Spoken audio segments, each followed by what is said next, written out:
So what's up guys? Magandang tanghali sa inyong lahat. Woo! Agpudot. Shoutout sa mga Ilocano dyan. Nagpudot ito eh. Woo! Ang init dito sa Pinas. Grabe. Ramdam na ramdam ko sa akin mga heta. So ayun nga no, pag-uusapan natin yung regarding dun sa pina-install nating 260mm na disc brake natin. Ano yung magiging comment ko sa kanya compared to the stock na disc brake natin. For me, parang halos konti lang naman yung pinagkaiba. Parang ano lang, mas responsive lang ng konti itong big disc na to. So itong big disc na to is ito yung binili ko sa online na TTGR na 260mm, and yung bracket na to na KDR sa Shopee ko lang din binili. Plug and play lang naman na siya mga bossing. So di naman ako pinahirapan sa pagkabit na ito. Wala rin naman ako naging adjustment dyan. So sobrang easy niya lang ilagay. So plug and play na siya, wala nang dapat tatabasan, ganon. Pag nagpalit na rin kayo ng disc brake ng ganitong TTGR na 260mm na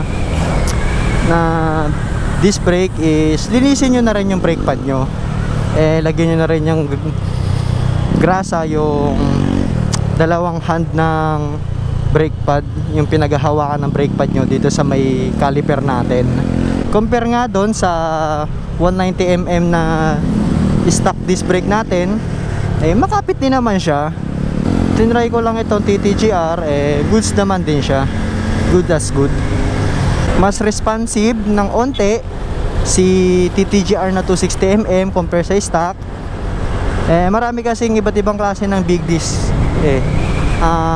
Yung pinakayo kong disc is yung lighten, yung maraming butas tsaka malalaki butas ng ng disc brake. Yung katulad nito, ganyan. Yan. Yung mga lighten disc brake na ganyan, yan talaga, hindi talaga makapit yan. Kumbaga, sa sobrang dami ng butas tsaka lalaki ng butas, parang walang kinakapitan yung brake pad natin. Diba? Ganda ng setup na ito guys, oh. JBT5. Bomba, bomba! Bomba, bomba, hey! So yung mga lighten na yan is for show purposes lang naman yan. And yung mga katulad na ito, mga big disc na ganito na TTGR, and marami pang ibang klase, floating disc, yan.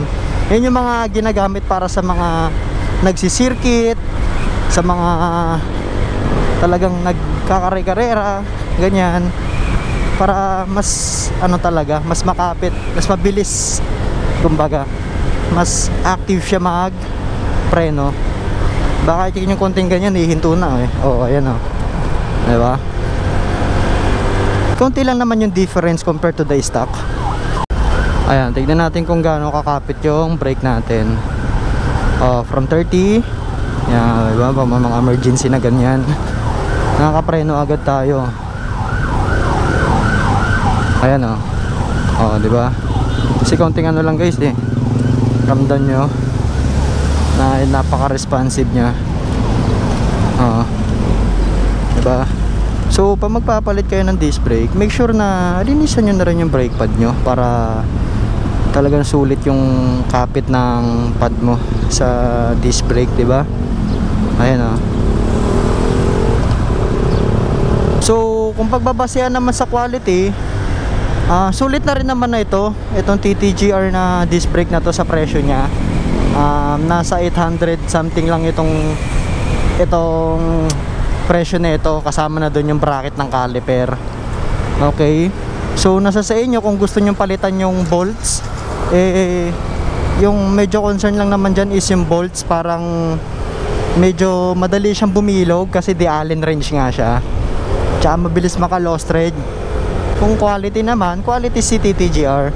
So marami na rin yung goods na review nun. Yun yung pinaka goods na review for me. Diba? Responsive, no problem. So yun, dito ko lang tatapos itong video ko.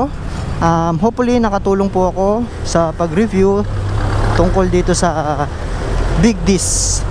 So meron po tayong iba't ibang klaseng Big Disc. So meron 280 to 260 to 225. Ayan. So ang mas prefer ko is yung nasa middle lang ba. So yun yung 260mm. Para saktong laki lang. Saktong liit lang din, di ba? Mga gantong. Hopefully you enjoyed. Sana nakatulong itong short video ko tungkol sa Big Disc na to.